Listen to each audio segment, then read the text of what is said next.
Hello, heathens. Heathens for the people. We are back with Hello. our dear friend Rocky Rains for DIY House Cleansings Part 2. Yes. Art do. Yes. Very good. Um, man. Well, it's funny because we're like in the middle of a class on Yeah. hauntings. And this So class is so interesting because, like, going through that first Michigan, and what a great documentary that yes, first documentary was. Like, the yeah, fact that it was so well documented by, like, quote unquote normal people that right. don't necessarily believe, that I thought, that's a great way to start that. Was very good. I mean, it's one of the most documented cases in Michigan. Um, State police, regular township police. There were parapsychologists that were called in by the Michigan State Police. So it was a very interesting case, and it really covered just about almost every single category of haunting that there was. Poltergeist activity. There was magic that was involved in the whole thing. Just all different types of phenomena, spontaneous combustion. Right. Yeah, the whole house going up in smoke and everything like that. So yeah, it was really well documented, and that's one of the things that got me. I mean, that the state police actually got involved, and the fire marshal, and there's no other explanation than a supernatural, spiritual explanation for everything that's going on here. It's everything was like not humanly possible. It couldn't have been caused by humans. It had to be a paranormal explanation. So Well, yeah, and I appreciate the fact that they didn't call them crazy, or they didn't, like, they legit thought it was a person. So they systematically, like, went through all the boxes and really tried to catch a person and then deemed it as a supernatural experience. exactly. These people, they proved that it was nobody living in the house, that it was coming from somewhere else, and they had no idea where that other place was. So Mm-hmm. it's pretty For our amazing. and for our listeners, the documentary is called The Hell House, right? The Michigan House. Michigan Michigan Hell House. and it's on Prime. Discovery Plus. Oh, You yeah. can you can get it on there. It's a streaming service, and Steve Shippey, who actually lives, well, he did a lot of work. You guys have company? Oh yeah, sorry. Nicole's husband's here. He's trying to get Nicole's dog Pongo to come and hang out with him. And he's like comfy on the floor, and he's like Protecting us. yeah, he's like, I want to be a part of the podcast too. That's um, hilarious. Love you. Bye.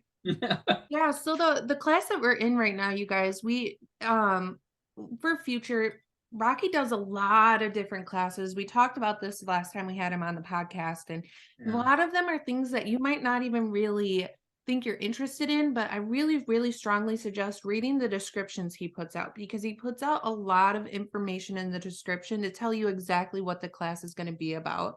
And the class that we're taking now is kind of like a part 2 as well, kind of like a 201, I would say. Yeah, And like the defense against the malefic arts, right? Is how you say it. right, exactly. We're basically learning about different things we could encounter, especially since you guys know that Nicole and I do house cleansings.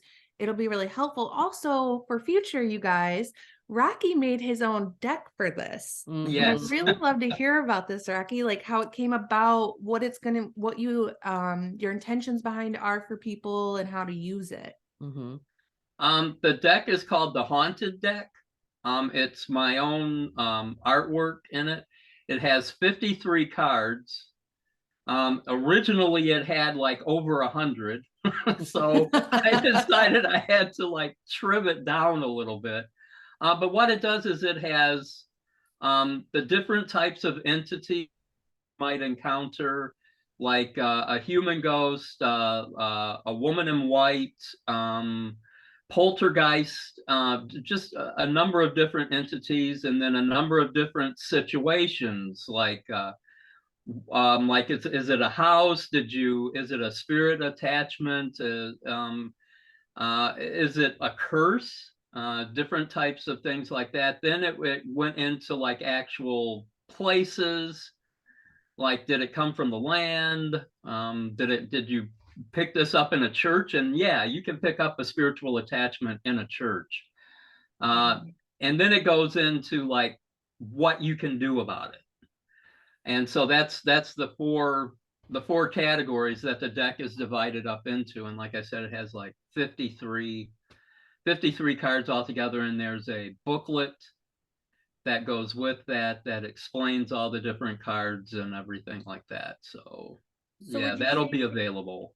Would you say that this deck is more like a working deck, not so much divination? Yeah, it's definitely not meant for any sort of, the only divination that it's meant to do is to help you determine what kind of a haunting you're up against. Okay, cool. So that's what the deck is actually for. When is the deck coming out, and where can people get it? Well, you could probably get it at Even Stars Chalice, or you can order it through me. I've actually sent, or I'm in the process of sending a set off to US Game Systems. They're the ones that print a bunch of tarot cards and oracle decks and stuff like that. And I thought this would be like right up their alley. My inspiration for this deck was actually a television show called The Dead Files, which stars a medium named Amy Adam and Amy Allen, excuse me, and a retired New York homicide detective, Steve Dushavy, who and man, they're an amazing team. He digs into the history of the place, and Amy does a walk and tells exactly what those four categories that I was talking about. She tells what kind of a spirit it is. She tells where it came from, what's the situation behind it. She tells if it's a land spirit or what you have to do to the land, and then she tells you who to contact. Like if you need to contact another medium or a shaman or a witch or a ceremonial magic user to take care of the problem in the house, or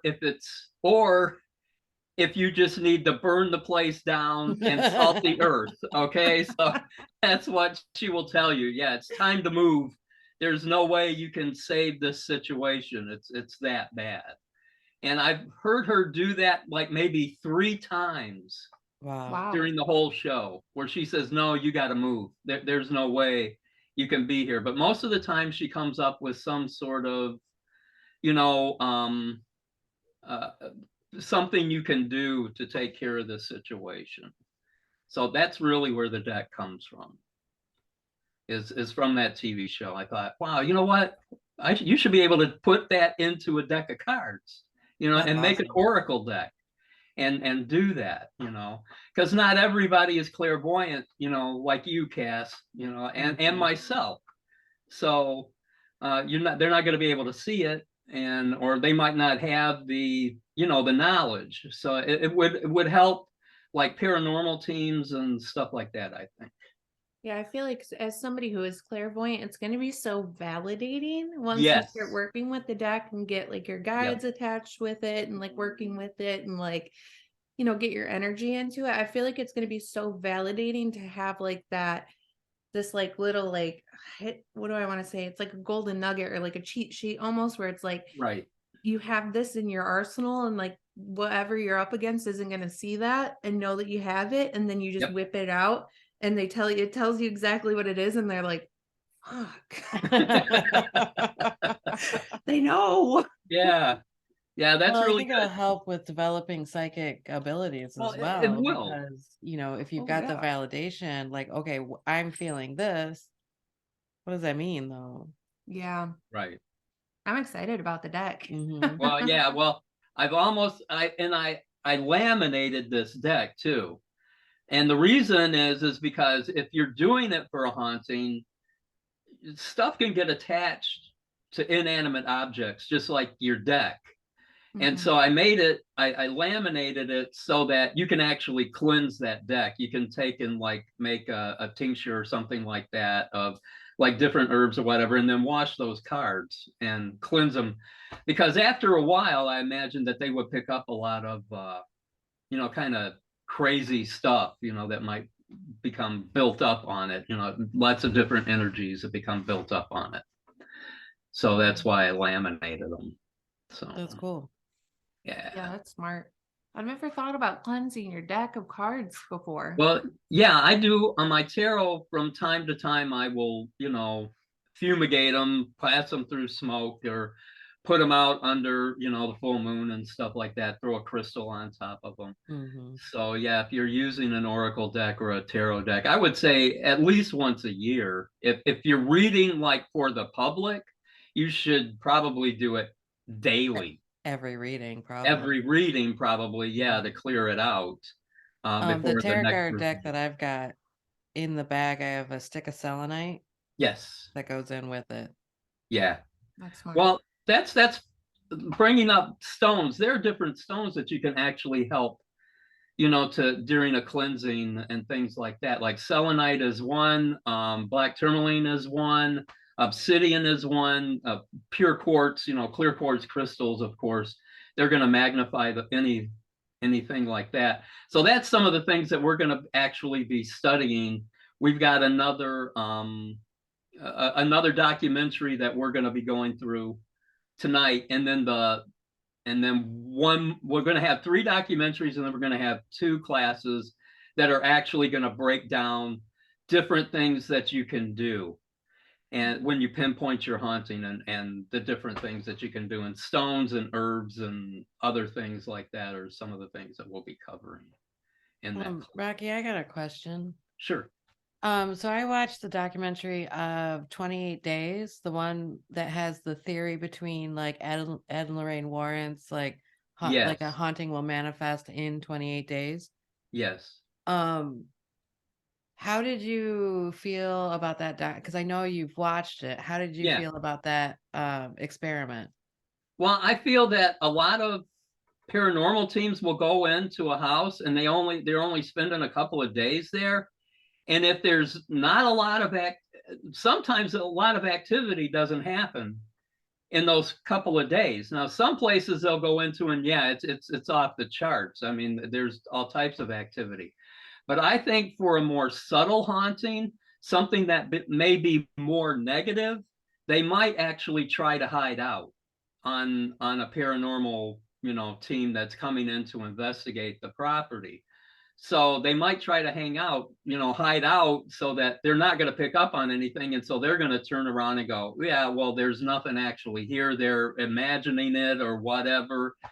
So I think a 28-day sort of thing. It's like in the documentary, the first one we watched, the Michigan Hell House, the parapsychologist actually moved into the house with the people. And he was there for a number of weeks living with them. Even the police captain was there night after night after night trying to figure this whole thing out, and he was the one that nearly had the knife put into him that flew across the room. So he got to witness all this stuff. Now, if it was one person coming in, imagine the cops being called out. They get out there, there's nothing going on, there's all knocks, they're not hearing anything.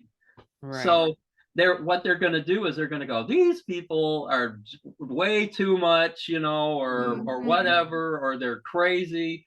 So that's how they're going to think. But for them to actually spend the time that they did in that house, so the 28-day thing, yeah, I honestly think that's about the time when you're really going to start to see stuff. And if you watch that, I think it's on Netflix.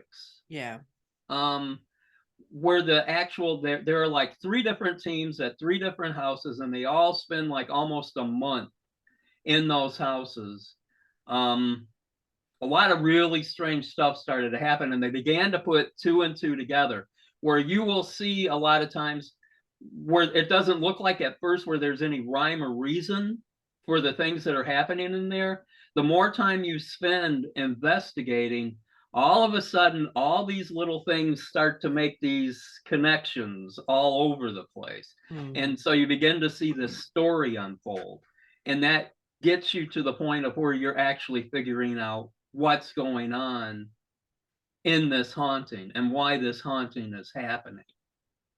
So, yeah, I think it's a good idea. I think you need to spend time, especially if you're a paranormal investigator, really putting the time in Yeah. and studying these places.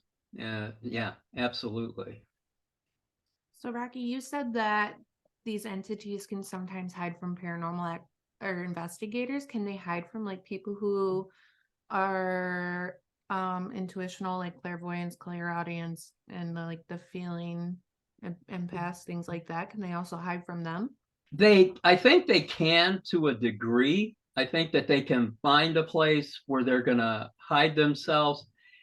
But I think if you're clairvoyant, or you have all the audience, the clairaudience, clairvoyance, all the clairs, I should say, that you're going to be more prone to discovering them.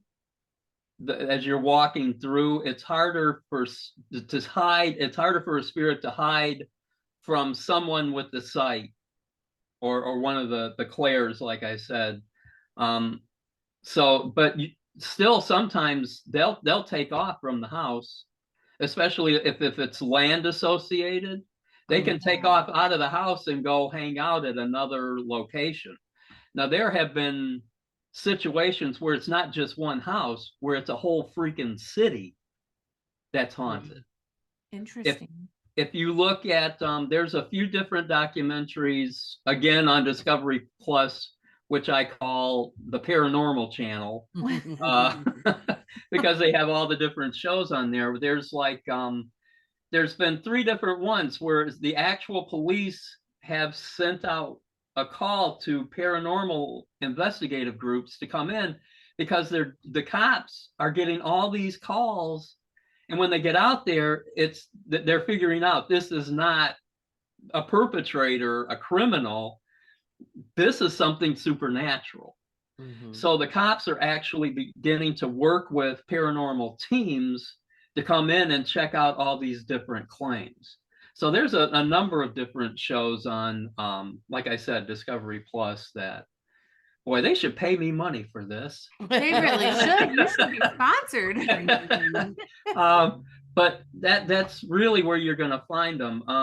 Ghosts of Morgan City is one that comes to mind. It's a town in Louisiana where they find a really strong yellow fever and Civil War connection to a lot of the hauntings that are going on in the town. And this is what the paranormal team comes up with, and then they come up with a solution too to help quiet everything down. So yeah, they'll hide from a paranormal investigative team for sure, and then when they leave, then they just come right back out and start it up all over again. So Rocky, how did you get into doing house cleansings and all of this stuff? When I was a teenager, I had a series of attacks by shadow people. What are shadow people? Shadow people it's a different type of entity. People really don't know a whole lot about them. They're the ones that like to peek around corners, and they're really super dark. They usually have a humanoid shape. Most of them, it's just that sort of thing. What I had was one that would peek out from around the closet door. I'm a teenager. I'm sleeping in a room with my brother. He's on the top bunk. I'm on the bottom. And it would peek out from the closet door and just look at me and wait till I went to sleep. And then I would have night terrors and literally kick the bunk off from the top.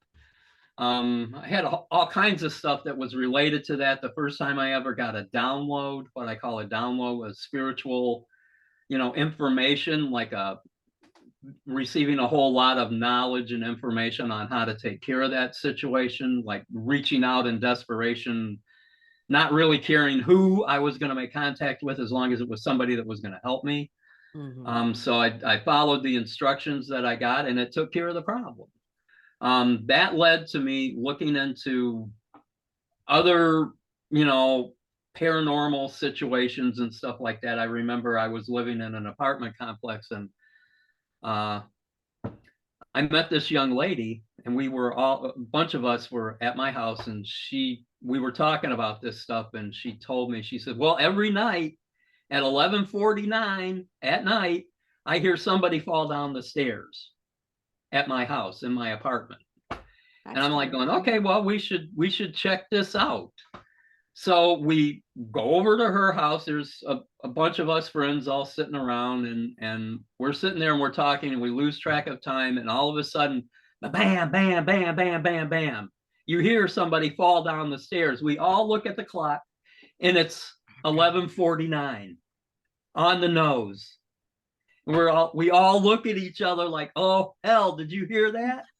So we go and we walk to the staircase that goes up, and I'm clairvoyant, and there was another guy that was clairvoyant behind me, and then there was another 3 or 4 people, and we both look up and we see at the top of the stairs a green humanoid figure at the top of the stairs. And I'm like, holy shit, do you see that?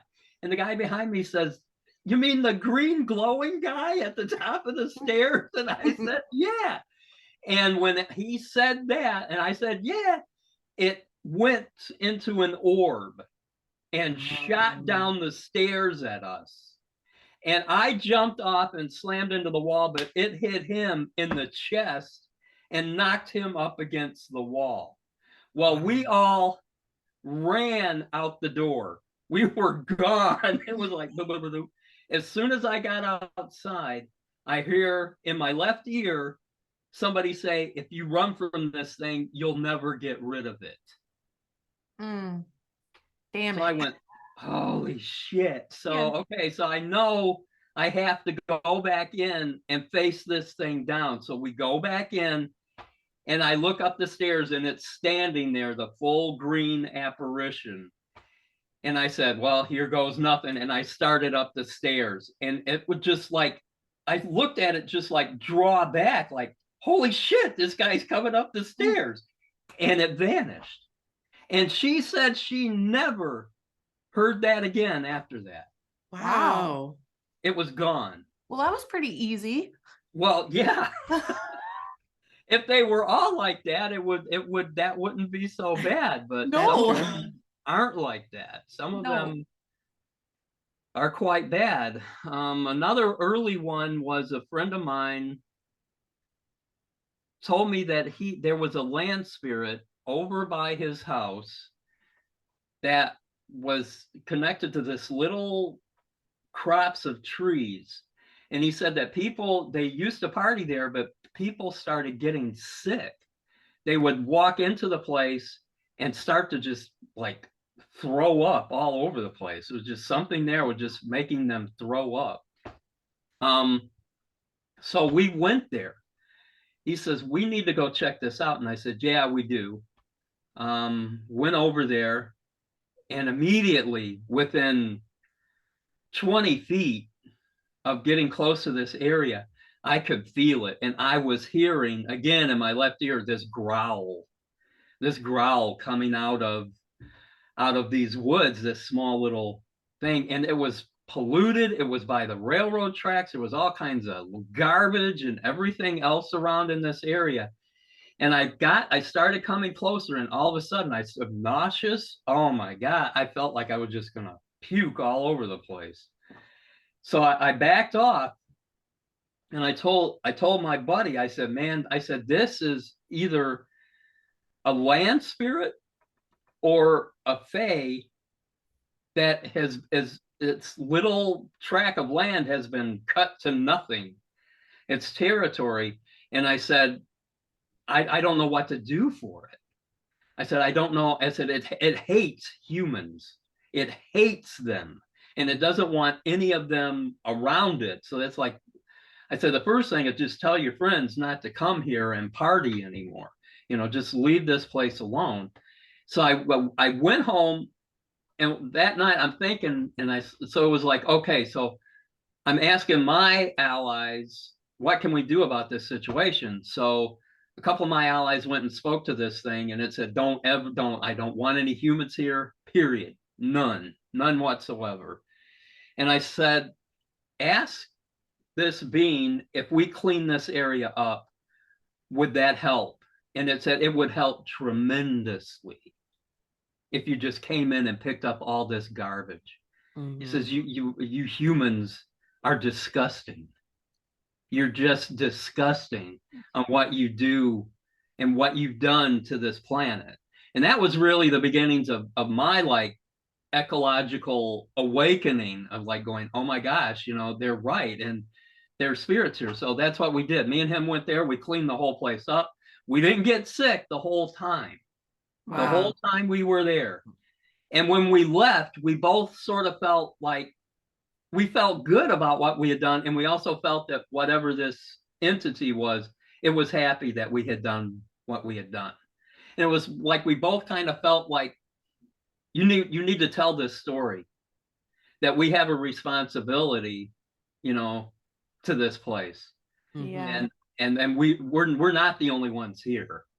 You know, there are animals and other natural creatures and everything like that, but there are also supernatural creatures. There are spiritual creatures that are here as well.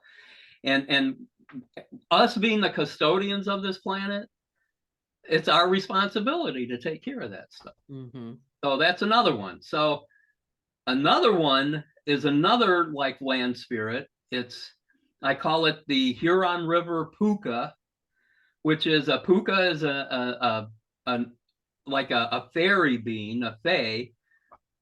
And it's while I was walking along the Huron River, walking and hiking, that I kept hearing like real weird stuff like in the water. I kept hearing all these real weird vocalizations. And I remember looking at the river and probably seeing, I know it's gonna sound insane. It was like the biggest turtle I have ever seen in my life come up out of the water. I mean, it looked prehistoric. Wow. That's how big this thing looked. And it went back down in the water. So I'm walking along and going, man, this is, it was just a weird day. The light took on a weird kind of quality and everything like that. And as I'm walking along, all of a sudden, everything went dead still. There was not a bird. The wind died. Everything was just like dead calm. And I felt something rushing up behind me. It was like a sense of panic rushing up behind me. And in my left ear again, I hear, "You don't belong here." Oh.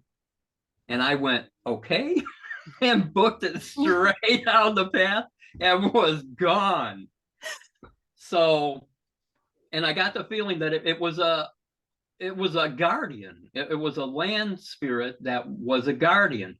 But I also got the feeling that it had a boss, that there was one over it, and that they kind of worked together. He was like the enforcer, and she was like the one that oversaw the whole area and would send the different ones out to do different things and stuff like that.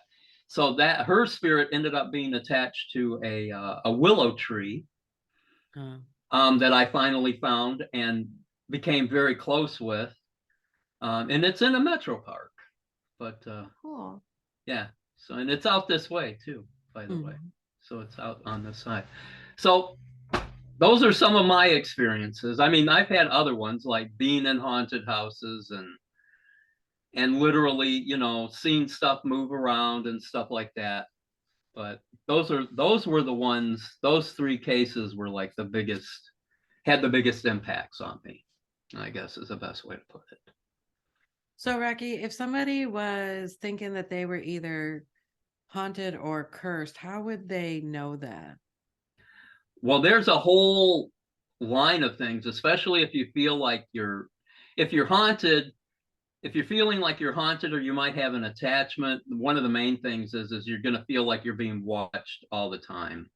You're going to feel like there's something over your left shoulder constantly. That's normally where you're going to feel it. Like you're going to feel it coming up over here on this side. Um, they'll give you little indications if it's a haunting, if you're being haunted, like they might try and move stuff. Like certain songs might come on the radio. You might turn on the TV and there's like a certain, thing that you might not have ever thought of. A certain TV program or something like that might come on with some information. So that's something like that. If you're cursed, there's a whole lot of different things. Like the one documentary we watched, they had fires, they had stuff moving around, they had illnesses, just constant bad luck. I mean, just a run of bad luck that just goes on forever, and it gets worse. Mm-hmm. So that's usually what how you can tell if it's a curse, especially if it's put on you by a magical practitioner. There's going to be all kinds of things. There'll be apparitions. There'll be all different types of things going on in that. So how do you discern from like just your run-of-the-mill bad luck to Run-of-the-mill bad luck, like your car breaks down, it usually comes in threes. Your okay. car's going to break down, your toaster's going to take a crap, and then one other thing will break down. Okay, so there you've had your run of bad luck. I'm talking something that goes on for years. Like every car you buy breaks down. Every toaster you buy blows up. Your refrigerator blows up. Your plumbing breaks. You have your septic system dies. All of a sudden you got crap in your entire front yard. That's the stuff I'm talking about. That's how you can tell. It's like, wait a minute. This isn't natural. This isn't just.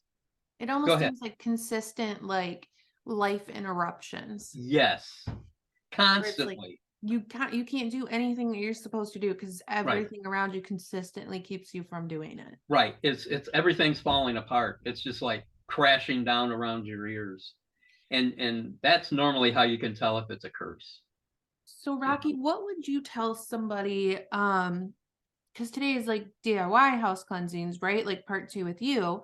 What would you tell somebody if they were feeling like they were being watched, or they were feeling like there was a bad energy in their house, or just something not necessarily bad as in like benevolent, like we're not talking demons here, people, because Right. a lot of Yeah. people run straight to demon. But what if they Right. just felt like something was freaking them out, they felt on edge, or they felt like the little hairs raised? What would you suggest they do outside of calling somebody in to clean their house? Is there things people can do at home?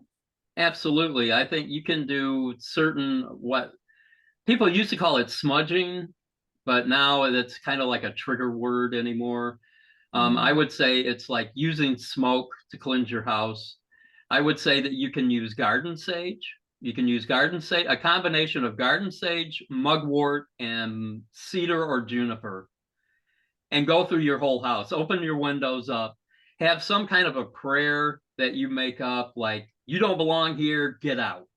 Okay. If you're negative and you don't belong here, if you're my great granny, okay, you can stay. But the rest of you, if you're not here to help and you're here to hinder, it's time to leave. And then you smudge or you smoke every room. And as you smoke every room, then you close the windows as you get done. You close all the windows and then you move into the next room, and you do that through the whole house. Every nook and cranny, every closet, every, little place that you might have stored up. You get in there and you put that smoke in there. Another thing you can do too is there are the herbs that I just mentioned, then there's salt, then there's iron, and then there's silver. Okay, so the salt is you can make like salt water. There are different prayers that you can bless water.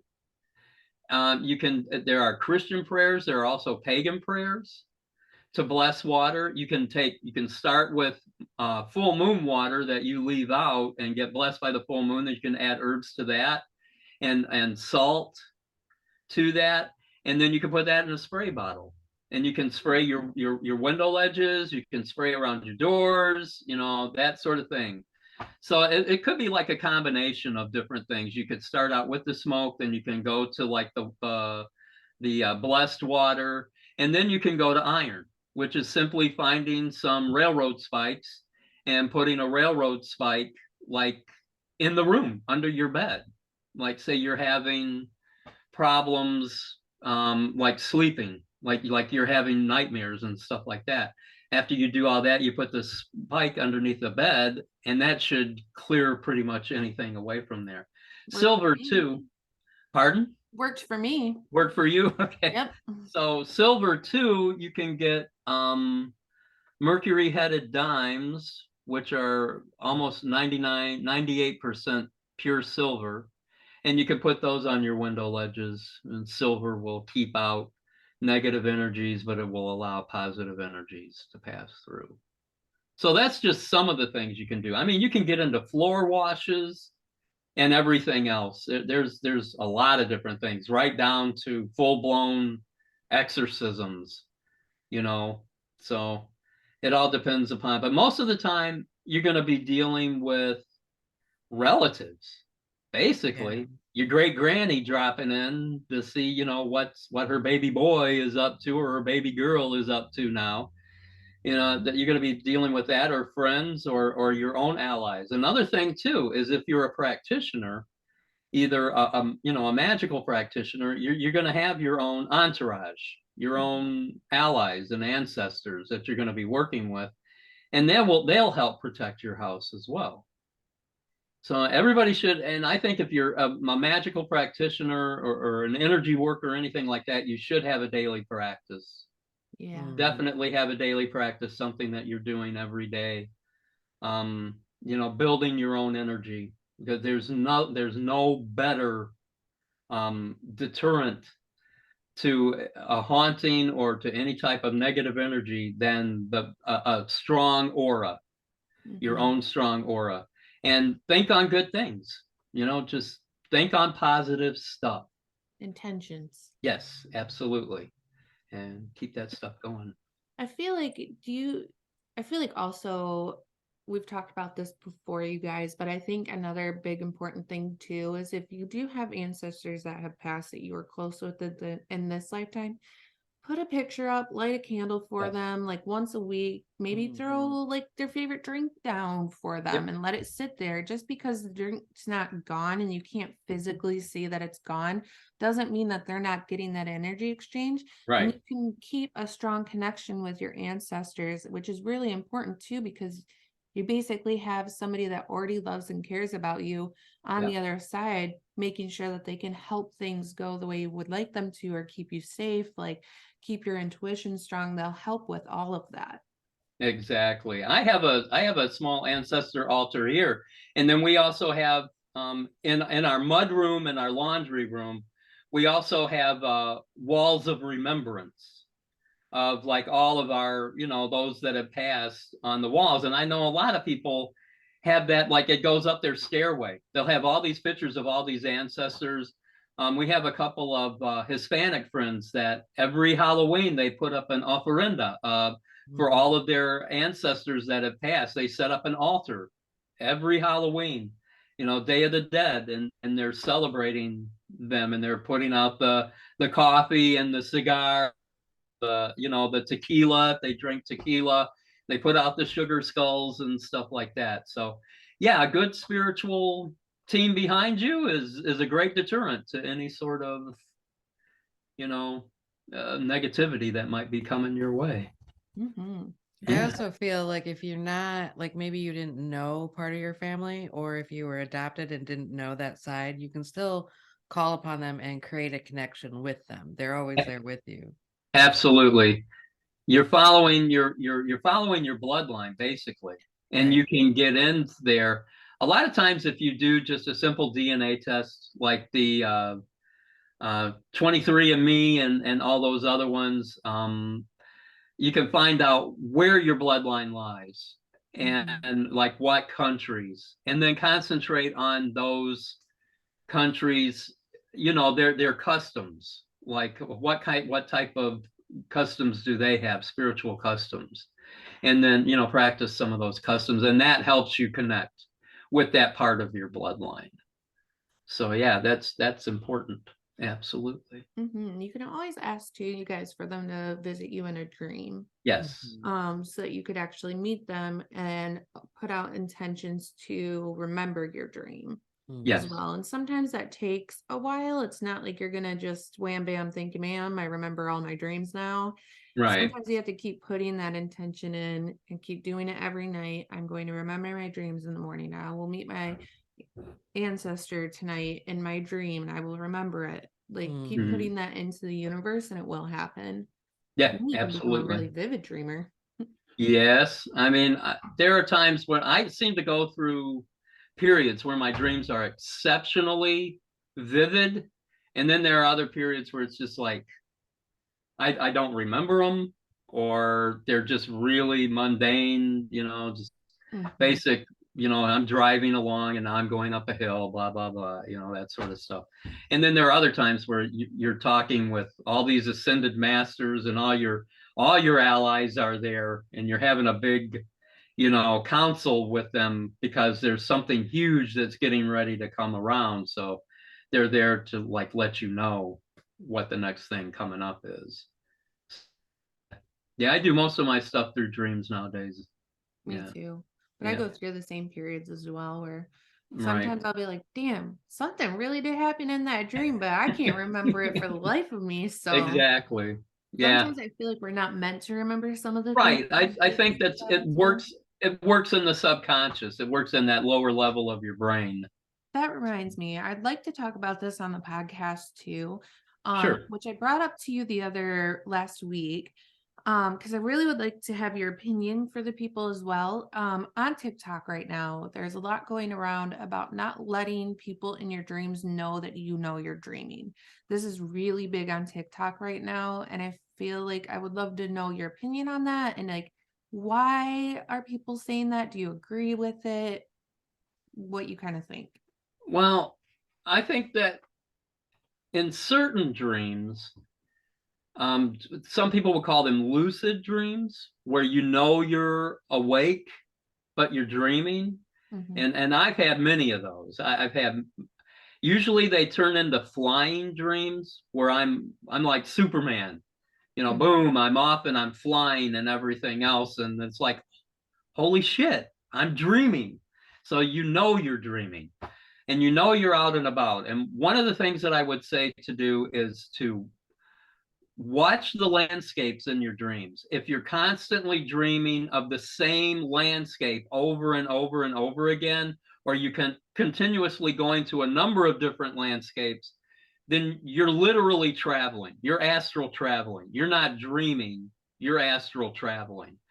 Now, a lot of people, especially if they're doing like primal work, like shamanism or something like that, a lot of shamans wear like a veil or they wear a mask to conceal their identity, because not every spirit in the other world is goodness and light.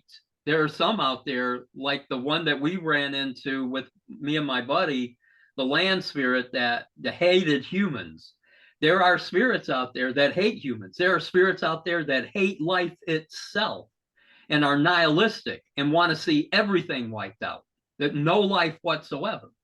So I think you have to be careful. You have to take a cautious, approach to some of this stuff, because a lot of times you're doing work in dreams too, especially if you're a spiritual practitioner, like a light worker or a shaman or a witch or a ceremonial magician, and you're working on the planes.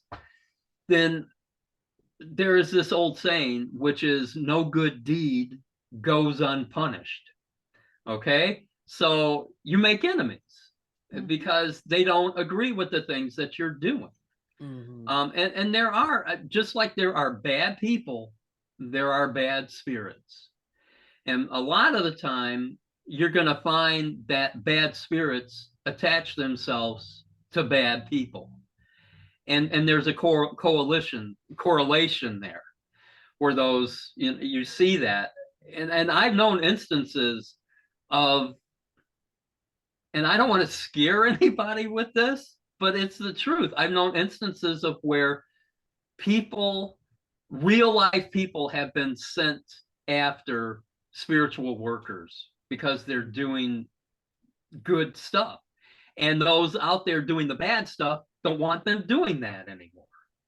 So I think you have to be cautious a lot of times. So if they're saying you shouldn't, I am always, there's this little skeptic in the back of my head that is always saying, is this real or is this bullshit? Right. Okay, it's constantly, it's like a meter that's going on in the back of my head. So I test everything. I look at it in my own little litmus test. Is this real or is this horseshit? So, and I look at it, and if it falls in the middle someplace, then that means, okay, well, you got to pay a little bit more attention to this. So you have to trust your own instinct and don't fall for everything, but yet at the same time, always have an open mind to listen to that stuff. And then let your litmus test tell you where that falls. If it's absolute horse shit over here, or if it's absolute truth over here. Okay. So Rocky, when would we call you? When would we need help? If there's stuff moving around my house and like I did the sage, and like when would we have to call you? When would it be like, instead of calling you like when the house is literally burning down, what would be some of the things that would help us get before we get to that point? What I like to do when people call me about this, and I actually get quite a few phone calls, is usually I'll ask them what's going on, explain to me exactly what's going on. And I usually tell them over the phone things that they can do. Okay, like try doing a floor wash of this combination of herbs, try putting these crystals out, try doing this, try doing that. And then if it doesn't help, then call me back. And I'm also gonna like try to explain to them, like, not everything is bad. Sometimes things are just trying to get your attention. They wanna, they want to talk to you. They're trying to let you know that they're there. And so I find myself, even for some of the new allies that come in, they're like, hey, look at me. And I'm going, I'm well aware of your presence. I know who you are and I know why you're here. So I try to calm them down. Now, there are other steps, like if people are being injured, like if people being shoved, people being scratched, there's illnesses or something like that. That's when you might need someone with a little more oomph to come in and do a cleanse in the house. But there would have to be changes. Like Nicole, you've done some where you knew that these people have brought a lot of this stuff on themselves. Okay, and I've had people call me up and go, well, I've been cursing this one and I've been cursing that one and I've been doing this and I've been doing that, and I've, doing all this shady shit. And now you want me to come in and take care of your problem. Right. And I tell them flat out, I'm not going to do that. You've created this problem yourself. You have to make the changes.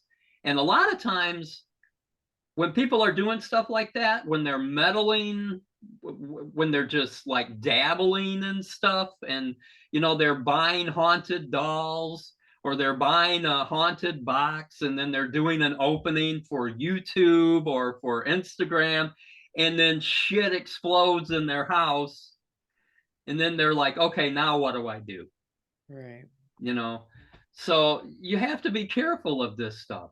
I mean, but do you feel, I want to be clear about this, is that, well, and I'm not sure about this. I've always thought that like I can't really help you if you've brought it in. You have to, like, I can tell you some things and guide you Right. through it, but I Exactly. can't do it. You have to do it. You have to do it. And they have, if you, even if you go in, they have to be a part of that cleanse. Yeah. They have to take part in it because it's their home.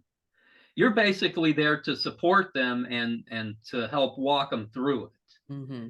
But and then there has to be fundamental changes in what they're doing.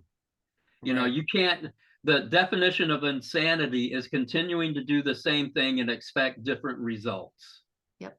Mm-hmm. Okay. So you can't keep doing that. You got to stop doing that. You know, so yeah, absolutely. Yeah, it's on them. I have a good question. Okay. Um, I think it's a good question, people. So I feel like a lot of the times, even now, I still get this a lot. People get really freaked out when we talk about stuff like this, which is understandable, especially because in mainstream media and in a lot of dramatized TV shows and movies and stuff, everything's scary and everything's always a demon. Right. How Yeah. common are demons in your experience and with your knowledge? Are people going to watch something or listen to this podcast and it's just going to allow something into their house? No. And how No. common are Demons, demons? they're not very common at all. Mainly what you're going to get are what I like to call imps or like watchers. They're very negative, but they're not demonic. There are different levels of demonic, and imps are like one of the lowest levels, and they're usually there to cause like chaos. They're there to, like, you know, knock over the garbage can and stuff like that. You know, they're just whirling through. Um, or watchers are the ones, those are the peeping toms. They're watching you in the shower and stuff like that. But a true demonic haunting is extremely rare, extremely rare. So And they're hard to get, correct? Like there's a yes, lot of there's steps that have to allow that entity that's right. into There the are a home. lot of things that have to happen in order to bring that up, and you're going to look at different things like for certain houses, and I'm going to give you a foreshadowing of one of our classes. Like for a house to become um, what you would call a demonic infestation, certain things have to happen in that house. And two of the main things that would cause that to happen is murder and suicide. Ah, Okay. So okay. if you're living in a house where a murder suicide has occurred, then your the chances of that house being having a demonic presence in it is pretty hefty. It could possibly be there. And what about demonic possessions like they have in movies? That's Um, extremely rare, right? that's very well, yeah. The Vatican, there's a guy there's a new movie coming out, but they always blow those movies are all blown out of proportion. Mm-hmm. Yeah, the things that actually happen are never like how they portray it. It's all dramatized. It's like, Right. oh, to make a big huge splash and everything else. Mm-hmm. But they do happen. It does happen. But the thing is that it seems to happen more in what people would call third world countries than it does like in America or like Britain. It still does. The thing is that there are certain types of possession where you wouldn't even know the person is possessed. It's a person who is perfectly possessed. They want to be. They have sought this, and they have made an alliance with this entity, Interesting. and you wouldn't even know because they're working under the radar, and Mm-hmm. they're doing all kinds of sketchy crap, under the radar. There are extreme cases. There was it's a case I can't remember the names of these guys. I remember the details of the case where the guy was actually a practitioner of a type of dark Santeria, I guess is the best way to put it, where he was actually doing human sacrifice to build his business Yeah. and build his drug business and everything like this. So yeah, there was definitely, you know, demonic association with that particular case. I have one more And that question. ended in everybody dying, by the way. Even he died. Mm-hmm. He was killed at the end, in like a shootout. So Fuck around and find out situation, Yeah, man. it is. yeah. So one more question along with this, Rocky, because I hear this a lot from friends and clients. When you're watching like one of these documentaries or like the name that shall not be named, when he goes into houses and like has this warning about it's if you're watching this, something could be invited into your house. Is that accurate? If you're watching some of these things or watching these real documentaries where somebody goes in the house and is fucking with these entities, can it come through your TV into your house? Energy flows where attention goes. Okay. There have been times when I've been a documentary, and I've heard this before, where something can come because it's electronic and spirits will affect electronics. Mm-hmm. I will literally anoint the TV Okay. because it's just a precaution. I'm not saying anything is coming through, but it's better to be safe than sorry. And when we watched that one documentary on the drug guy, the drug cartel guy, did anoint the TV for that because that was some real dark shit. Mm-hmm. It's cannibalism, human sacrifice, animal sacrifice, where they're using the bones and rituals and everything like this. There was some real dark shit attached to that. So yeah, I anointed the TV. I paused it when it got into it. It was like, nope.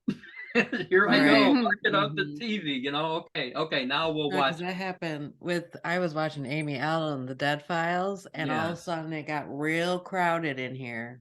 Yeah, it So can. for somebody that doesn't know how to anoint something, what would somebody do at home to be able to watch something like that? Because they're curious and they want to see this, documentary, but what would they do at home to be able to protect, like seal off their TV? Most people have olive oil in their home.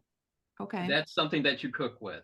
Mm-hmm. And being folk magic practitioner like I am, you use the stuff that you've got. You don't have to have, I mean, if you really get into it, then you can make your own anointing oils and put all your other stuff into it and everything like that. But just simply for people who are not that much into it but are interested, all you have to do is grab some of that olive oil, say a little prayer over it, maybe pour a little bit out in like a little bowl or something like that, say a over it, and then use that olive oil, and then know in your mind that that olive oil is blessed. Mm-hmm. And Okay. you're gonna take it and go around your TV with You just it? go around your TV. Like what I do is like you can make like an equal arm cross, and I do it at the top, the bottom, and both sides.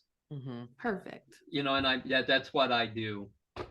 I mean, if you really get into it, I mean, you can start making your own anointing oils and stuff like that. You can do like an exorcism oil, blessing oil, or a healing oil. But you got to put in the work to do that stuff. Right. You can't just you've got to really practice to be able to do that stuff. But in a pinch, olive oil is going to work. It goes back thousands upon thousands of years. So yeah, just use the olive oil. Perfect. Well, and if you go to a Catholic church or anybody that has like holy water, if you're affiliated with a church, you can always have a bottle of that. And what I found out with holy water is that you only need a drop to fill it back up, and then it becomes holy water again. Yes. Or you can fill it up with regular water, and it's blessed still. Right. Yep. As long as you've got a little bit still left in the bottom of that, you can just continue to add regular water. I would say my own blessing over it too. Just throw a blessing on top of it. Cool. Oh yeah. Wow. I feel like That'll help a lot of people because I've Yeah. had a lot of people and I'm like, oh my gosh, you should watch this. They're like, I don't want anything invited into my house. And I'm like, well, I don't think you're going to invite it unless you actually invite it, but I get Well, it. sometimes it's just, I know that it's something that's jumped up in the back of my mind before. Well, And it's hard because like we've watched all these movies and we think that like it's so dramatic like it is that we don't see the how it actually is, like how it would actually play out. right, exactly. And I mean, I enjoy them, but I also it's education for me as well too. Right. It's learning something new. So and My how that favorite stuff comes up. question to ask. What's your favorite horror film? My favorite horror Your film? favorite. Wow. It's a good question. Well, I would have to say Hell House with Roddy McDowell. And it's a haunted house film. It's about a haunting, the Belasco house, which is the Mount Everest of haunted houses, according to the story. And what it is it's a lot of paranormal um, occurrences like they happen in real life. Hmm. And you have poltergeist activity in there, you have spirit possession in there.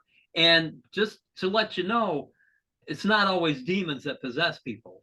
There are human spirits that are exist, that have found a way to continue to exist by being vampirific, and can possess another person. But Hell House, I would have to say, and then the next one would probably be The Exorcist.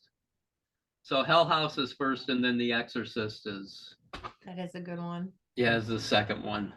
Yeah. So. Well, freaking cool, man. Is there anything else you would like to tell the people, Rocky? Anything that you can think of? Attitude is everything. To keeping a positive attitude and knowing that not every haunting out there, they're not there to get you. Some of them are there to protect you. Some of them are there to help you. Mhm. And I would say just, an ancestor, a little ancestor altar or something like that, because they're hanging around. They're there. Mhm. That's the main thing. And then keeping a positive attitude. If you're not into all the spiritual development or working magic or whatever, just keeping a positive attitude. It costs nothing to be kind. Mhm. Okay. And it costs nothing to have compassion for other people. Mhm. And that I think we need more than anything else in this day and age is compassion and kindness to one another. The world would be a hell of a lot better place. It really would. Yeah. Yeah. So, one last thing before we end our lovely, like, I think 11th or 12th podcast here Oh my That's episode. very I goodness. good. know. That's excellent. Wow. Yeah. Could you tell the people how to find your classes again? You want to go to Facebook? It's Shadowbear and Arrow on Facebook. Also, I teach out of Even Stars Chalice in Ypsilanti. Those would be the two places that you would find my classes and things like that are coming up. And I believe Evenstar's website is evenstarchalice.com/events or Yeah, happenings. One of those two, and you can find all the classes on there as well. right. Yeah, and I do have one coming up there in May. So Mhm. yeah, What's that one about? that's the Holy Grail. That's on the Holy Grail and the Gnostics. So yeah, it Every should be time you pretty. say the Holy Grail, I think of Monty Python's Holy Monty Grail. Python, one of my favorite movies. I love Mine that too. movie. Yeah, Love come that back and I movie. will taunt you again. The French guys are amazing. That's excellent. We got 10 of those. Yeah. Yeah, He's great not a horse, movie. he has coconuts. That's so funny. I That's love that great. movie. Yeah. Okay, guys. Well, I think this is our last episode with Rocky for a little while. Yeah. Because these were two big topics we really wanted to discuss with him. Mm-hmm. Our next episode's Intuition 101. Ooh, very good. Whoop, whoop, whoop. I'm excited about that one. Yeah. Get you guys in touch with some things you can do at home to start. That's the gateway drug right there. Yeah, it really is. That was our gateway drug. Hey, seriously, that's our whole thing was Intuition 101. Intuition 101, baby. That's what got us in the deep dive. We didn't even know we were head first in it. Oh Oh, my yeah. God. Yep. But yeah. Thank you, Rocky, for Wait. everything always. Well, thank you guys for being who you are and being amazing people. That's just great. Same to you, sir. We love you. Love We you. love Been you guys too. like family and your friend, and it's just been a great relationship, and we're really Yes. thankful. Mm-hmm. Absolutely. So, well, I will see you guys tonight, right? I'll see you later. We will see you Okay. later. All right. Okay, bye everybody. Bye. See you later.